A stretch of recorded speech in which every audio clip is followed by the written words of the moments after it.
ముఖ్యమంత్రి రేవంత్ రెడ్డితో ఏఐసీసీ రాష్ట్ర వ్యవహారాల ఇన్ఛార్జ్ మీనాక్షి నటరాజన్ భేటీ అయ్యారు. బుధవారం రాత్రి సీఎం రేవంత్ రెడ్డి మీనాక్షి నటరాజన్ భేటీ అయ్యారు. ఈ సందర్భంగా వీరి ఇరువురి మధ్య పార్టీ ప్రభుత్వ అంశాలు చర్చించారు. రాష్ట్రంలో చేపట్టిన ప్రభుత్వ సంక్షేమ పథకాలు, వాటి అమలు తీరు గురించి ఇరువురు చర్చించినట్లుగా సమాచారం.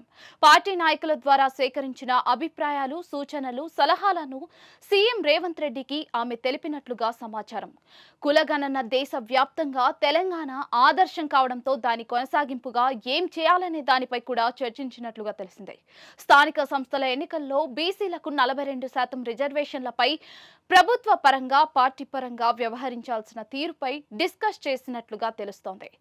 దీనితో పాటుగా జూన్ 2న రాష్ట్ర ఆవిర్భావ దినోత్సవం సందర్భంగా ప్రభుత్వం చేపట్టబోయే కార్యక్రమాలను సీఎం వివరించినట్లుగా సమాచారం. ఆ రోజు ప్రారంభించే రాజీవ్ యువ వికాసం తదితర వాటి గురించి తెలిపినట్లుగా సమాచారం అందుతోంది. పెండింగ్ లో ఉన్న పీసీసీ కార్యవర్గం, మంత్రివర్గం, నామినేటెడ్ పోస్టులు, డీసీసీ అధ్యక్షుల నియామకం తదితర వాటి నియామకానికి సంబంధించిన కార్యాచరణను చర్చించినట్లుగా తెలిసింది. అనంతరం సీఎం రేవంత్ రెడ్డి, మీనాక్షి నటరాజన్ అందుబాటులో ఉన్న మంత్రులతో కలిసి భోజనం చేసినట్లుగా సమాచారం.